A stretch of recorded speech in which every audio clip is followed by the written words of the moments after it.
yes, yes, yes, yes, yes, yes, yes. The Philadelphia Eagles finally make a move to their own roster to free up cap space. Kevin Byard is officially gone. Because I've seen enough horror movies to know any weirdo wearing a mask is never friendly.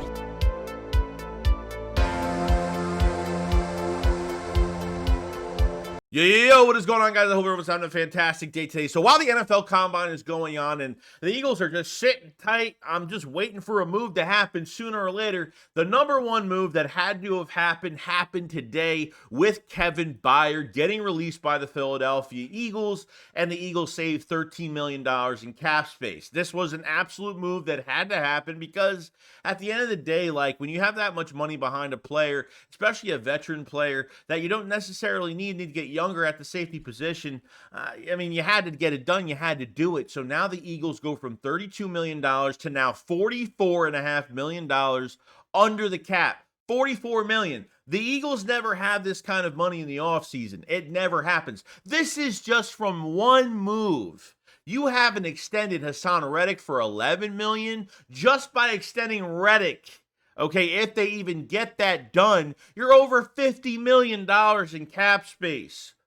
Over $50 million. And that's without Avonte Maddox post-June cut for 7.1, a Dallas Goedert restructure for 2.5, a restructure on Jake Elliott for 1.8. I mean, there's a lot of different moves they could make to free up more space. But within two moves, you could save over 50. With one, you already saved over 40 at $44 million, $44.5 million under the cap.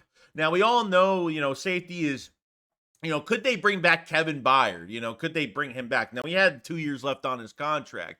Could Howie do the loophole thing? Well, he'll cut a player, get the money, and then bring the player back. It could be possible, but they might want to go a different direction. Vic Fangio might want to go a different direction at safety, and obviously didn't. With the cap casualty player, Kevin Byard didn't play well. A lot of players didn't play well. A lot of positions were flawed on this defense. Players were being set up to fail last year, being put in these situations by Sean Desai, Matt Patricia, pretty much, Nick Sirianni's defense in a nutshell.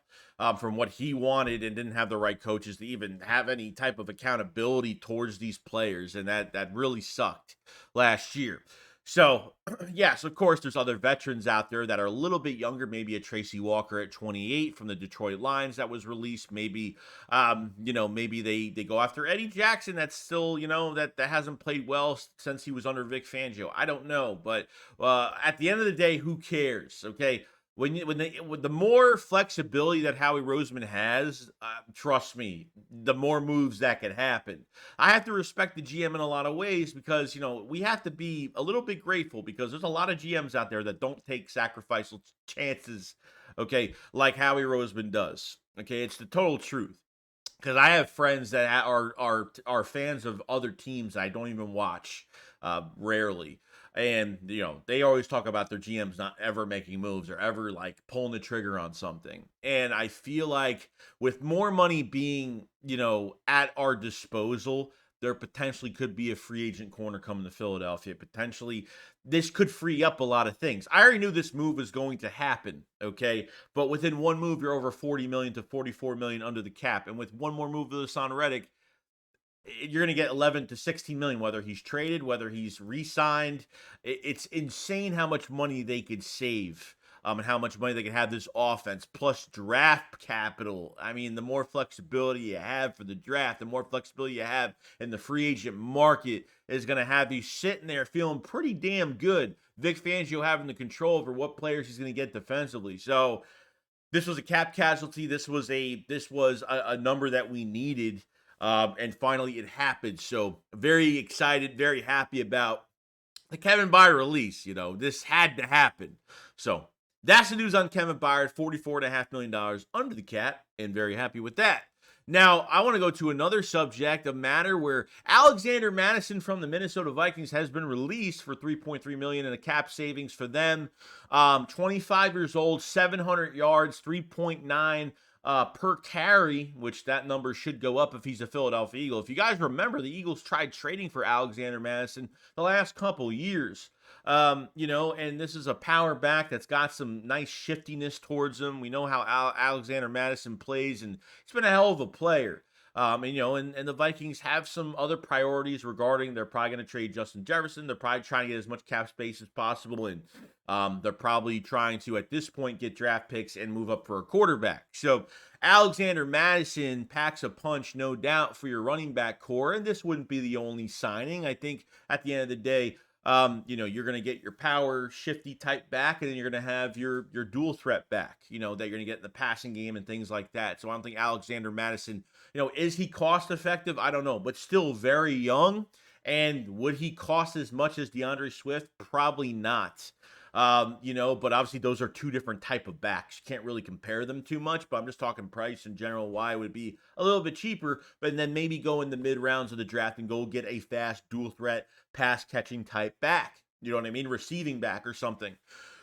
Which there's a lot of different combinations. Even with Kenny G on the last year of his deal, you have to start. You're gonna have the MO for the Eagles not to pay running backs, but you're gonna have to give a chance here. I'm not saying go get J.K. Dobbins coming off 2 ACL injuries and sign him because he's a low risk, high reward move, which he would be. But is it, do you want to take a chance on something like that? Or do you want to already know that you have talent in the building that's going to stay, injuries happen. So you want to make sure that these guys stay healthy. But these running backs are not going to get paid what they think they're going to get paid. It's just not going to happen. I'm excited to see how the market's going to go with the running backs. But the last couple of years, the Eagles have had interest in trading for Madison, never got the chance to. And the Vikings probably didn't want to get rid of him at the time.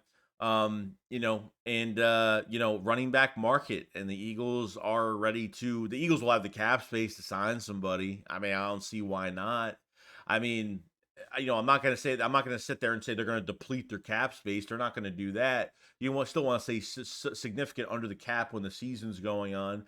But at the same time, whether you're getting a Gibson from Washington, whether you're getting Josh Jacobs or some of these other guys, DeAndre Swift, we talked about it. Derrick Henry, we've talked about it a million times. What do they want in the building? What does Kellen Moore want? Does he want the combination of a power back and a shifty, more dual threat type back? Getting like a Swift and a Henry would be probably a dream at this point.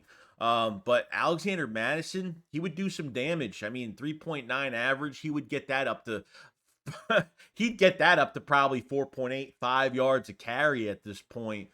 With this offensive line in front of him. So lot of decisions to be made at running back here. And Alexander Mattison would definitely be top of my list, pretty close, because he will be probably a little bit more affordable with his statistics, will be a lot cheaper than some of the other guys that are out there. But you still need two guys in the building. So I don't know if you're looking for one in free agency and then kind of sign the opposite in the draft in the mid rounds on day 3, something like that. So we'll see what happens.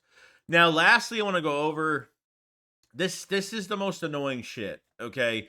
Now, Slay and Steven Nelson, Steven Nelson played for the Eagles a few years ago, obviously, and, they had a little podcast, because they just love having a bitch fest, because that's what they do. Okay, that's why even watching this and after watching this, where Steven Nelson says, I couldn't take the fans, and Slay says, I hate getting booed, and both of them were just talking about, Steven Nelson was talking about how he had to get the hell out of Philadelphia after how crazy the crowd was, and, the toxic fan base, and trust me, we are toxic, there's no doubt about it. The Eagles fan base is probably one of the most toxic fan bases. At the end of the day, when it comes to social media, the social media takes over everything. And with the Eagle fans on social media, they don't hold back anything, okay? So if these players don't want to be affected by shit, don't be on social media 24/7. I know these guys like to flaunt the shit that they have, but, you go on it, you make your own YouTube channel. I think what's been killing the industry right now is these players having their own podcasts. I feel like they're putting more targets on their back. I feel like we're finding out too much of the truth, and which is not a bad thing. Now, every player should have their own voice, no doubt, but these podcasts, like the New Heights podcast is different because they talk about other stuff. Slay will go on his podcast, the things that he said last year about how he won't tackle a certain way. As long as I bring him down, I tackle him. As long as he's down on the ground, it's all that matters.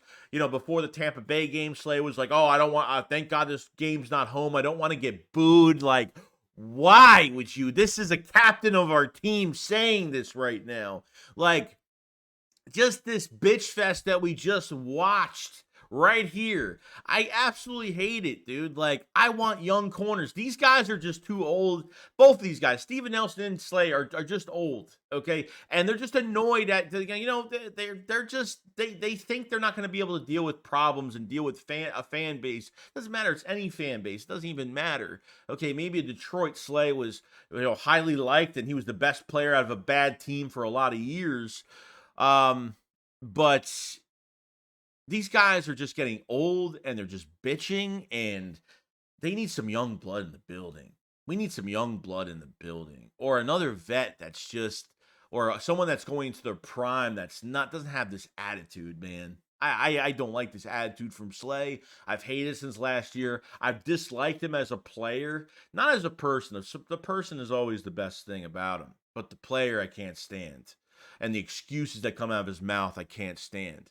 Like, if you're worried about getting injured, yeah, but you know, you almost went to Baltimore last year. You almost went to Baltimore last year's offseason, and then you came back to the Eagles and got more money, and then you complain about why, you know, then you get called out on the corners not playing aggressive, okay? And then you come out and say on your podcast that you won't tackle a specific way because, oh, I need to take care of my body for my family and my kids. And, you know, if that's the case, then retire, dude. Retire. Because nobody cares about that anymore. You put on that helmet, you're signing your life away. You give up your body for a team. That's how it goes. I'm not trying to be a big guys, like that's the truth. You know what I mean? You go to the army, you don't just do certain things. You go to the military, you don't just do certain things because, oh, I don't do that because I don't want to. No, you don't do that shit. You're making millions of dollars, and these are $1 million crybabies that have everything. I can't stand it. They need new blood, new young, they need a young blood in the building that wants to punch somebody in the mouth at cornerback. That's what I want. Slay just stoops lower and lower on my rankings. Just not even my rankings, but just what I think of him. He's just stooping lower and lower and lower and lower and lower and lower and lower. It just gets worse and worse. And I'm tired of it. I'm tired of these guys having these podcasts. I'm tired of them bitching, complaining about things.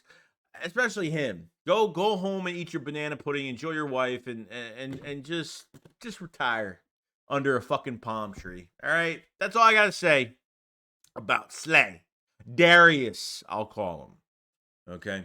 But that's pretty much about it, guys. So Kevin Byard, $13 million, 44 under the cap. Let me know what you guys think, what they'll do with that money. We're waiting on a few more moves that can free up a lot more cash. Alexander Mattison to the Philadelphia Eagles and crybaby Darius. Other than that, you guys have a great day, and I'll see you guys on the next one. Shakes it up, follow slide. Peace out, guys.